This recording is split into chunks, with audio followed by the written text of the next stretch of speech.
दोस्तों, इस वक्त हमारी दुनिया में लगभग 50 से ज़्यादा मुस्लिम देश मौजूद हैं। इन सभी देशों की ज़मीन पर समय समय पर कई बड़े छोटे और बुरे तरह के नेता पैदा होते रहते हैं। लेकिन अगर बात करें पिछले 50 से 60 सालों की, तो इस दौर में मुस्लिम दुनिया में जिस नेता ने सबसे ज़्यादा चर्चा और ताकत हासिल की है, वो कोई नहीं बल्कि सद्दाम हुसैन थे।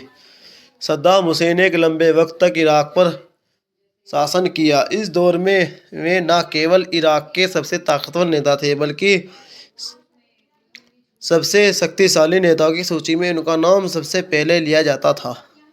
प्रभाव के मामले में ही शायद ही उस समय में कोई नेता उनसे मुकाबला कर पाता था। लेकिन फिर अमेरिका ने उनके खिलाफ कई बड़े और खतरनाक आरोप लगाए, जिसके नतीजे में पहले जंग हुई, फिर उनकी गिरफ्तारी हुई।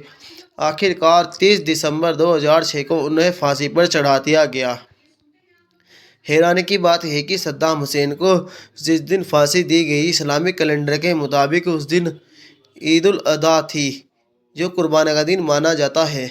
चौंकाने वाली बात है कि उनकी फांसी शायद ही इतिहास की सबसे पहली ऐसी फांसी थी जिसकी वीडियो रिकॉर्डिंग पूरी दुनिया में साझा की गई। फांसी के पूरे प्रक्रिया को प्रोसेसर को लोगों ने अपने मोबाइल और टीवी की स्क्रीन पर देखा था।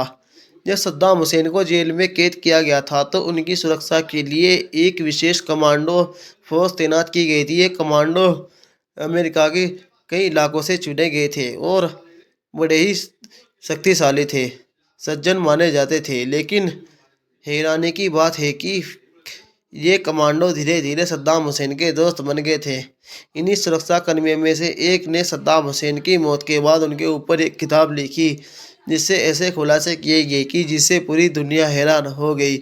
इस किताब में लेखक ने लिखा कि जब सद्दाम हुसैन को उनकी टीम ने सद्दाम हुसैन को उस टीम के हवाले किया जिससे उन्हें फांसी देनी थी, उनकी पूरी टीम की आंखों में आंसू आ गए थे। सिपाही की बुरी तरह रो रहे थे। लेखक ने अपने एक साथी का हवाला देते हुए लिखा कि उन्होंने कभी सद्दाम हुसैन को निर्दयी या क्रूर व्यक्ति के तौर पर नहीं देखा था, बल्कि उन्होंने अपने दादा की तरह सम्मान देते थे। किताब में यह भी बताया गया है कि सद्दाम हुसैन को मीठा खाना बेहद पसंद था।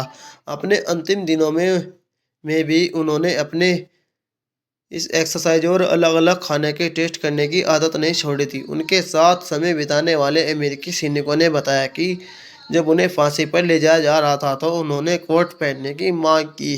सद्दाम हुसैन ने कहा कि उन्हें कोट चाहिए क्योंकि ठंड बहुत ज़्यादा लग रही है, और वे नहीं चाहते थे कि उनकी कांपती हुई स्थिति को देखकर उनके देशवासी ये समझे कि उनका नेता मौत के डर से कांप रहा है। सद्दाम हुसैन के अंतिम समय में उनके साथ रहने वाले सिपाहियों के अनुसार अपनी ज़िंदगी के आखिरी पलों में बहुत सुकून थे। सुबह उठकर उन्होंने अपना पसंदीदा नाश्ता किया, फजर की नमाज अदा की। इसके बाद वे अपने बिस्तर पर बैठकर फांसी के वक्त का इंतज़ार करने लगे। इस दौरान उन्होंने कुरान की तिलावत भी की। सिपाहियों का कहना था कि सद्दाम हुसैन बहुत ज़्यादा मुस्कुरा रहे थे, और यकीनन ये मुस्कुराहट अमेरिका सैनिकों को बहुत ज़्यादा कंफ्यूज कर रही थी, क्योंकि उन्हें हैरानी थी कि कोई इंसान अपनी मौत से चंद लम्हे पहले इतना ज़्यादा सुकून और इत्मीनान से कैसे रह सकता है। दोस्तों, फांसी हो जाने के बाद सद्दाम हुसैन की बॉडी को एक फौजी हेलीकॉप्टर की मदद से उनके पैतृक शहर के उसी गांव में पहुंचा दिया गया जहां उनकी पैदाइश हुई थी। वहां पर उनकी बॉडी को दफना दिया गया, जिसके ऊपर एक मकबरा बना दिया गया। तब से लेकर आज तक हर साल 28 अप्रैल को बहुत सारे लोगों की भीड़ जमा होती है। इस दिन जमा होने वाले लोगों में बड़े बड़े लोग के साथ असूल के बच्चे भी शामिल होते हैं। हालांकि आपके नॉलेज के लिए बताते चले कि सद्दाम हुसैन का मकबरा हमेशा से विवादों में रहा है। इसके बारे में ज़्यादातर लोग का मानना है कि सद्दाम हुसैन के मकबरे में उनकी बॉडी मौजूद ही नहीं है। ऐसा कहा जाता है कि उनकी बॉडी को बहुत पहले ही निकाल लिया गया। अब उनकी बॉडी उनकी कब्र से निकालनी किसने निकाली, इस बारे में अलग अलग राय। कुछ लोग का मानना है कि जब 2015 के करीब इराकी फ़ौज और आईएसआईएस के बीच लड़ाई शुरू हो गई थी, तो इस लड़ाई में सद्दाम हुसैन के मकबरे को तबाह कर दिया गया। उनकी लाश की उनकी कब्र से गायब कर दिया गया। कुछ लोगों का कहना है कि एक शिया संगठन जो सद्दाम हुसैन से बेहद नफरत करता था, उसने मकबरे को तबाह करके उनकी बॉडी को गायब कर दिया गया। अन्य लोगों का यह भी मानना है कि सद्दाम हुसैन की बॉडी को उनके किसी दुश्मन ने ही नहीं बल्कि उनकी खुद की बेटी हाला, जो जॉर्डन में ही रहती है, और कहा जाता है कि इन्होंने इनकी बॉडी को निकाला है। अपने पर्सनल प्लेन से चुपके इराक आई थी और अपनी टीम के साथ उनकी बॉडी को मकबरे से निकालकर अपने साथ ले गई है।